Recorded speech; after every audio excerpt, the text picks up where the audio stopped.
자, 공공재건축 이야기를 좀 해보겠습니다. 공공재건축 좀 빠르게 이야기를 해볼게요. 자, 지난주는 공공재개발 이야기가 좀 핵심 이슈 내용이었습니다. 공공재개발에 대해서 장점과 그 다음에 단점, 어느 지역들이 진행을 하고 있고 어느 지역들은 지금 어떤 문제에 봉착했는지 그거를 좀 말씀을 드리려고 했는데 이번 주는 공공재건축에 대해서 좀 이야기를 하려고 합니다. 자, 공공재건축은 8.4 부동산 대책을 통해서 제시한 재건축 사업 중에 하나입니다. 자, 정부에서는 부동산 집값 안정화를 위해서 그다음 공급량 확대를 위해서 여러 가지 요소들을 발표를 했는데 공공재개발과 공공재건축 이야기를 했습니다. 당시 발표 나왔을 때 8.4 부동산 대책 나왔을 때 제가 이런 이야기를 했죠. 공공재개발에 대한 참여도는 높을 것이다. 그리고 공공재건축에 대한 참여도는 그렇게 큰 기대를 하지 않는다 이야기를 했던 이유가 이거죠. 자, 쉽게 정리해 드릴게요. 자, 재개발 지역을 보세요. 재개발 지역. 집이 어떻죠, 보통? 쓰러져 가는 집 그렇게 생각하지 마시고요. 자, 막 10층, 15층짜리 집이 있나요? 재개발 지역들이 보면? 높은 층이 없죠. 다 낮아요. 해봤자 5층, 3층, 2층 그런 집들이 있죠. 세대수가 많아요, 적어요? 세대수가 적죠. 재건축 단지들을 보면 세대수가 구반포 같은 경우는 5층짜리 집이긴 하겠지만 보통은 아파트 높이가 있죠. 세대수가 좀 많이 있겠죠. 자, 재개발 지역들은 정부에서 이거 공공재개발 공공재건축이나 공공재개발을 하면서 원하는 게 있을 거 아니에요. 원하는 게 뭐예요? 임대주택이죠. 임대주택을 좀 늘려서 공급량을 늘리자. 자, 재개발 지역에서는 너네 30층까지 허용되는데 이거 허용하면 용적률 좀 더 올려줄게. 대신 임대주택 내놔. 자, 요만한 집이 이렇게 지을 수 있어요. 근데 좀 더 올리고 대신 임대주택 내놓으래요. 손해보는 장사일까요? 그렇게 손해보는 장사는 아니죠. 근데 재건축 지역에서는 요 정도 아파트가 있는데 여기 요 정도밖에 못 올려요. 근데 좀 더 올려줄 테니 내놔. 손해보는 장사가 될 수 있다는 거죠. 그래서 제가 공공재개발은 가능성이 높다. 왜? 재개발하면 손해보는 장사는 아니니까 되면 좋은 거고 어쨌든 임대주택 주더라도 우리가 가져가면 좋다. 심리가 있지만 공공재건축에 대한 심리적인 거는 우리가 많이 받을 수 있는 것도 아닌데 물건 임대주택 빠지면 좋지 않지 않냐. 두 번째 그리고 또 생각하는 차이가 다른 게 뭐냐면 이거는 공감하실 수도 있고 공감하지 않을 수도 있을 겁니다. 제 개인적인 생각이 좀 많이 들어가긴 했는데 자, 재개발 지역들이 보통 일반적으로 재개발 지역들 물론 투자거나 아니면 돈이 있는 사람도 있겠지만 보통 재개발 지역들이 되게 막 부유하게 사시는 분들이 많은 지역은 아니에요. 원래는 물론 나중에 아파트 대고 집 팔아서 돈을 버실 수야 있긴 하겠지만 자, 반대로 재건축하는 지역들은 보통은 재개발 대비했을 때는 좀 더 소득층이 높죠. 자, 이건 심리적인 좀 작용되는 요소가 있긴 하지만 어떤 내용이냐면 자, 많은 사람들이 생각하는 게 임대주택이 많으면 집값이 잘 안 오른다는 생각을 많이 합니다. 의외로. 상암이 왜 집값이 상대적으로 많이 안 올랐을까? 임대주택이 많네. 재건축에 대해서 거주하거나 추진위 같은 거 생각하는 경우에 임대주택이 많으면 많을수록 우리 재산에 대한 가치는 상대적으로 덜 측정된다는 생각하는 게 좀 많아요. 공감하실 수도 있고 공감하지 않을 수도 있습니다. 재개발에서는 임대주택 좀 좋고 같이 사는 거지 그러니까 물론 그렇게 생각하지는 않겠지만 물론 임대주택이 좋고 안 좋고 했는데 어찌됐든 사회적인 부분에서는 임대주택에서 어느 정도 좀 공급약과 좀 사회적 약자도 같이 살펴가는 게 정부의 추진하는 요소이기 때문에 자, 일단은 공공재건축과 공공재개발에 대해서 일단은 어느 정도 기본적인 틀을 좀 잡은 다음에 보시면 돼요. 자, 그래서 한국주택도시공사가 될 수도 있고 SH가 될 수 있겠죠. 그래서 공공의 시행에 참여를 합니다. 용적률을 500%까지 올려주는 인센티브예요. 500% 어마어마한 겁니다. 500%가 용적률 500% 개념이 안 잡혀 하시는 분들 잠시 후에 제가 하나 갖고 와봤습니다. 만들었습니다. 그래서 문제고 증가한 용적률의 50에서 70%를 임대주택 등 기부 채납. 자, 너네 용적률 올려줄게. 500%까지. 대신 최소 절반에서 또는 70%까지는 임대주택으로 내놔라. 내놓으라는 거죠. 자, 국토부는 자, 공공재건축 선도 사업. 사업에 참여하는 재건축 조합에 한해서는 기부채나 최소 비율 50%만 적용하겠다. 공공재개발은 이번에 사실 11월 4일까지 신청하는 거 마감이 됐죠. 자, 마찬가지로 공공재건축에 선도적으로 들어가는 사업 단지들이 들어오면 너네들한테는 특별히 70%까지는 하지만 50%만 기부채나 할 수 있게 해줄게. 적극적으로 지원을 해라. 이야기를 했죠. 참고로 자 용적률 이야기 한번 다시 한번 말씀드리겠습니다. 아시는 분도 있겠지만 자 일종 주거지역 일종 주거지역이 어떤 지역인가요? 모르시는 분도 있어. 쉽게 말씀드릴게요. 자 평창동에 있는 집들 높은 건물들이 있나요? 없죠? 그 다음에 뭐 서초동 일부의 고급 주택들 그 다음에 우리 보면 갑자기 생각 안 나네. 청담동 위쪽에 한강변 쪽에 주택들. 자 높은 주택들이 없죠. 일종 주거지역을 보시면 돼요. 설해마을 일부 지역들 보면 높은 주택들이 없죠. 큰 아파트가 없죠. 일종 주거지역이에요. 그런 지역들이 보통은 용적률 150%입니다. 150%까지 올릴 수 있다는 거죠. 자, 이종 주거지역은 여러분들이 많이 보는 지역이에요. 어디? 빌라 있는 지역들. 그게 기본적인 게 여기는 다 빌라는 예를 들어서 합정동 쪽은 빌라죠. 그렇죠? 여기는 이종 주거지역이구나. 용적률 200%입니다. 자, 3종 주거지역 쉽게 말씀드리면 여러분들 아파트 생각하시면 돼요. 아파트 250%. 그래서 3종 주거지역이기 때문에 250% 용적률이 나오는구나. 자, 이해되실 겁니다. 용적률 높을수록 높이 지을 수 있다는 거죠. 자, 준주거지역. 준주거지역은 용적률이 500%입니다. 자, 아까 말씀드린 것처럼 정부에서 너네 공공재건축을 하면 용적률을 300%까지 올릴 수 있는데 이거를 준주거지역까지 500% 허용까지 해주겠다. 높이 지으면 그만큼 일반 분양할 수 있는 물건이 많으면 사업에서는 유리한 거죠. 수익성이 나는 거죠. 상업지역은 600%입니다.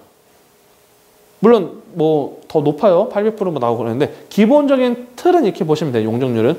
자, 그래서 기존 재건축을 하면 허용 범위가 3종 주거지역에서 250%에서 이제 300%까지 올려줍니다. 쉽게 이야기를 해볼게요. 자, 500가구 했어. 500가구.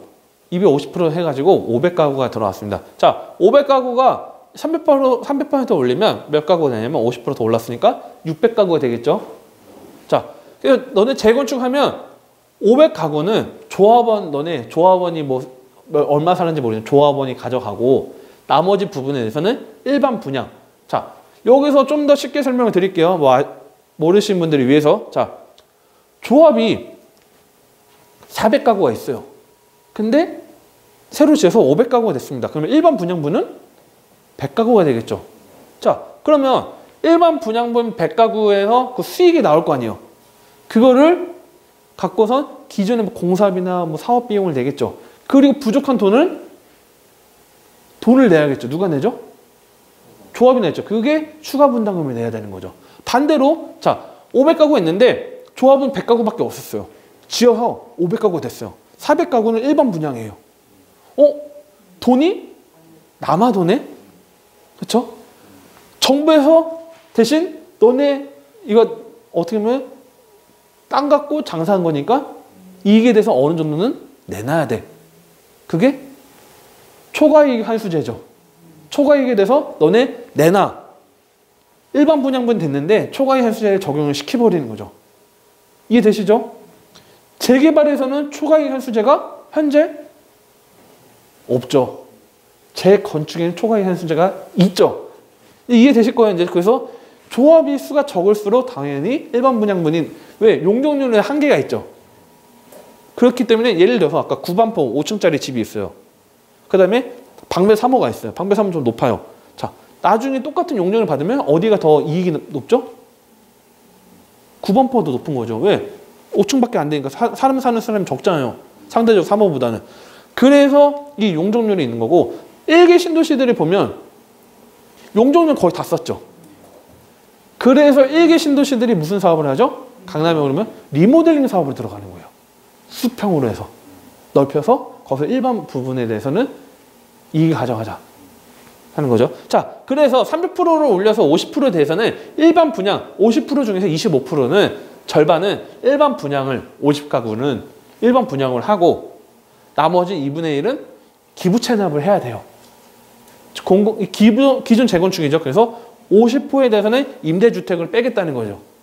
그러면 재건축 조합에서는 일단 이 조합은 얼마인지 모르겠지만 일반 분양만 플러스 알파로 25% 정도 되는 것도 일반 분양 가져가고 대신 25% 정도 되는 거는 기부 체납을 해서 임대주택을 놔야 된다는 거죠.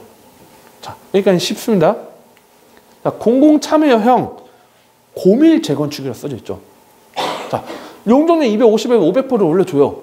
똑같습니다. 자, 아까처럼 500가구 있는데 250에서 500가구면 2배죠. 그러면 500가구가 몇 가구 되는 거죠? 1000가구가 되는 거죠. 1000가구? 아까 600가구였죠. 1000가구가 돼요. 여기까지 좋아요. 1000가구. 높이 올라갔으니까. 자, 그러면 조합하고 일반 분양 똑같이 500가구 들어갑니다. 그 다음에 2분의 1은 250가구는 일반 분양으로 가져가요. 아까 50가구인데 일반 분양 250이니까 또 돈을 가져간다고 생각할 수 있죠. 그리고 나머지 절반은 기부 체납부터 들어가야 됩니다. 이게 최소 50% 기준일 때. 그래서 120가구는 임대로 가져가고 120가구는 기부 체납해서 분양으로 해서 정부가 가져가겠다. 이 내용입니다. 자, 저는 처음에 이게 발표됐을 때 이해했어요. 정부가 용적률 올려준대요. 그래서 대신 임대주택 또 내놓는 대신, 그러니까 용적률 올려주는 대신 분양도 더 많이 할 수 있고 대신 임대주택 더 내놔라. 거기까지 좋아요. 그런데 땅 주인은 누구죠? 조합이죠. 그러면 저는 개인적으로 자 600 만약에 1000평이 있다고 할게요. 1000평이 대지가 600가구에서 나눠 갖는 거죠. 그 대지랑 1000평이 있는데 1000가구 나눠 갖는 거 대지 지분이 어떻게 되는 거죠? 대지가 더 줄어들겠죠. 그리고 나중에 진짜 나중에 40년대에 또 재건축한다 해볼게요. 그때 이해관계가 어떻게 되죠? 답이 안 나와요. 그때는 뭐 용적률 800%더 올려도 할 수 있게 하겠죠. 뭐 일본 같은 데는 뭐 1000% 넘는 데도 있긴 하니까. 그래서 저는 이거는 그 당시에 제가 뭐 유튜브에도 강의 영상에도 공공 재건축에 적극적으로 안 하고 했는데 실제 단점들이 나왔습니다. 자, 공공 재건축이 공공 재개발과 다르게 지난주 공공 재개발에는 분양가 상한제, 초과이익 환수제가 없다고 했죠. 자, 분양가 상한제, 초과이익 환수제 면제 등의 계획이 전혀 없어요. 인센티브가 없다는 거예요. 용적률 올려준 거 말고는. 자, 예를 들어 대치 음마 아파트입니다. 대치 음마 아파트가 자 정부에 신청을 했었어요. 이제 사전 의향 신청을 해서 이 수익이 나오나 안 나나 했는데 대치 음마가 안 하기로 했습니다. 그 결정적인 요소들을 분석해 보니까 이 정부가 제안한 공공 재건축 진행할 때 자, 전용 84제곱 한 33평 볼게요. 전용 84평 기준일 때 대지 지분이 평균 15.28 정도를 가져간대요. 음마에서 주장하는 거, 이야기하는 거는. 근데 공공 재건축하면 대지 지분은 7.9평밖에 못 가져간다. 뺏기는 거죠. 땅을 더. 대지 지분을. 그리고 기부 체납에 의한 지분 손실액도 발생된다는 거죠. 왜? 지분 날아가는 거잖아요. 다. 정부 가져가는 거죠. 그래서 대치 음마는 안 하겠다. 근데 이제 대치 음마뿐만 아니라 지금 다른 지역들도 조합 쪽에서는 공공 재건축에 대해서는 좀 안 하겠다는 의지가 좀 많습니다. 왜? 대지 지분을 많이 뺏어가잖아요. 결국 우리가 산술적으로 봤을 때, 통계만 봤을 때, 눈만 봤을 때는 그냥 어차피 용적률 올라가서 가져가고 돈 더 벌어갈 수 있는 거 아닌가 하지만 실제 계산해보면 대지 지분을 많이 뺏기기 때문에 대지 지분 평당 계산이 있을 겁니다. 15.2하고 7.9가 차이 많이 나죠. 땅의 가치가 확 줄어들면 재산이 줄어드는 거죠. 오히려 계산해보니까 손해라는 거죠. 안 하겠다. 공공 재건축 단점에 보시면 돼요. 그래서 현재 공공 재건축에 대해서는 큰 계획안이 없습니다. 자, 그렇다면 대치 음마나 또 다른 지역들이 공공 재건축에 왜 대해서 왜 정부의 사전 의뢰를 넣는가? 재건축 규제 때문에 그래요. 정부에서 재건축 규제를 넣죠. 2년 거주를 무조건 해야 되고 다양한 규제안을 내면서 재건축 시장이 얼어붙었죠. 그래서 이 공공 재건축 같은 경우는 제가 볼 때 진행 속도 상당히 느릴 뿐만 아니라 전반적으로 당분간 새로운 뭔가 핵심적인 뭐 규제 완화나 새로운 핵심적인 뭐 또 다른 대안이 나오지 않으면 재건축 시장은 당분간 계속적으로 어려울 가능성이 높습니다. 그거를 체크하시면 돼요. 여러분들 재건축은 당분간은 계속적으로 어려울 수밖에 없다. 공공재건축, 공공재개발 비교도 제가 갖고 와봤습니다. 서울시 자료, 국토부 자료인데요. 자, 공공재개발은 정부에서 이겁니다. 5만 가구를 공공재건축으로 만들어내고 서울 기준의 이거는 공공재개발은 2만 가구를 만들어내겠다. 자, 경기도에서는 공공재개발, 공공재건축 이야기를 안 하죠. 왜? 그냥 토지 매입해가지고 신도시 지어버리면 끝나요. 간단하죠. 서울은 지을 땅이 없기 때문에 그거를 전제하에 가야 돼. 무조건 서울은 지을 땅이 없다. 자, 그래서 기부 체납도 70%까지 되고 분양가 상한제도 적용돼요. 공공재개발은 제외 대상이고. 자, 음마, 잠실주공 5단지 다 철회했어요. 자, 그 다음에 여기 도시재생지역 포함해서 60여고 원효로 저번주에 말씀드린 원효로 뭐 청파 그다음에 뭐 후암동 쪽 뭐 다양하게 지원을 했다 이야기했죠. 그래서 향후 일정 여기는 12월 달 그다음에 내년 3월 달에 발표 이야기했고요. 그다음에 공공재건축 11월 중 후보지 선정을 하겠다 이야기를 하는데 자, 당정에서 여기 써져 있죠. 공공재건축 추가 인센티브 논의 중. 논의는 하겠다. 정부에서 가장 큰 기조가 지난주에도 말씀드렸지만 가장 큰 기조가 이거예요. 서울과 다른 점이 뭐냐? 자, 서울시하고 이 국토부하고 똑같은 내용이 있어요. 아, 주택 공급량을 늘려야 된다. 그 기조는 같습니다. 서울은 재개발이나 노후화된 지역들 개발을 해가지고 공급량을 늘려야 된다. 국토부에서는 그래, 오래된 집이나 새로운 집을 지어서 공급량이 늘리는 건 맞긴 하지만 새롭게 지으면 아파트 값이 더 새로운 값이 갱신이 된다.